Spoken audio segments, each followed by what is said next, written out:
दोस्तों नमस्कार, मैं त्रिनाथ और आप देख रहे हैं ई रेडियो इंडिया। सत्यपाल मलिक अपनी बेबाकी की वजह से सदैव सुर्खियों में रहे। पुलवामा हमले के दौरान उन्होंने जो कुछ भी आरोप केंद्र सरकार पर लगाए हैं, उससे यह जाहिर हो रहा है कि भले ही भाजपा ने उनका कद बढ़ाया हो, लेकिन वो अपने वसूलों के अनुसार ही कार्य करते रहते हैं। जम्मू कश्मीर के जब वो राज्यपाल थे तो उस दौरान उन्होंने कई तरह के आरोप लगाए। पुलवामा हादसा जब हुआ तो सत्यपाल मलिक जम्मू कश्मीर के ही राज्यपाल थे।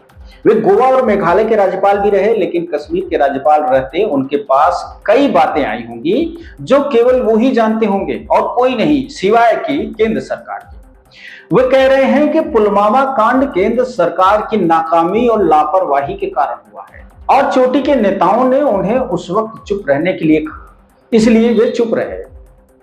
मलिक साहब ने पुलवामा की ये परतें दूसरी बार खोली। उनका कहना है कि 1000 जवानों को जम्मू से श्रीनगर तक जाना था। सीआरपीएफ की तरफ से गृह मंत्रालय को दरखास्त भेजी गई थी कि हमारे जवानों को श्रीनगर भेजने के लिए 4 विमानों की व्यवस्था की जाए। वजह यह है कि सैन्य काफिला जब मूव करता है तो राज्य की सरकार या राज्यपाल को इसकी खबर नहीं दी जाती, सीधे गृह मंत्रालय से संपर्क किया जाता है। मलिक साहब कहते हैं कि 1000 जवानों का मूव उस वक्त सड़क मार्ग से बिल्कुल करना उचित नहीं था, सुरक्षा की दृष्टि से तो बिल्कुल भी नहीं। खैर, विमानों की मांग से संबंधित सीआरपीएफ की दरखास्त 4 महीने तक गृह मंत्रालय में धूल खाती रही और आखिरकार यह अनुमति देने से गृह मंत्रालय ने इनकार कर दिया। मजबूरन इतनी बड़ी संख्या में जवानों को सड़क मार्ग से जाना पड़ा।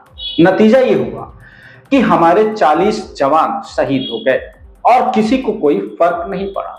सत्यपाल मलिक का कहना यह भी है कि सरकार की गलत नीतियों और गलत निर्णय के कारण ही यह हादसा हुआ था। जैसा कि मलिक साहब का कहना है, उन्होंने कहा कि अचरज की बात यह है कि इसके विरुद्ध जब उन्होंने सरकार के चोटी के नेताओं को हकीकत बताई, यानी शीर्ष नेतृत्व को जब उन्होंने कुछ कहा तो उन्हें चुप रहने की हिदायत मिली।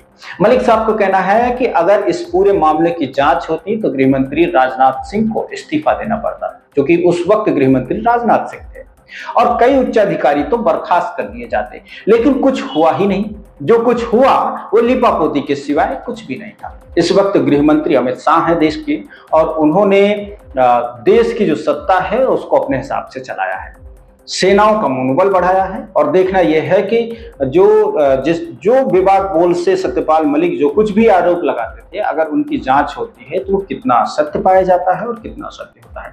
बहरहाल सत्यपाल मलिक साहब इस जाटलैंड के एक बेहतर और शानदार नेता के रूप में है, ये तो कोई किसी से छुपा नहीं है। लेकिन फिलहाल अभी ईश्वर से कामना है कि उनकी तबीयत ठीक हो और वो एक बार दोबारा सियासत में लौट कर आए।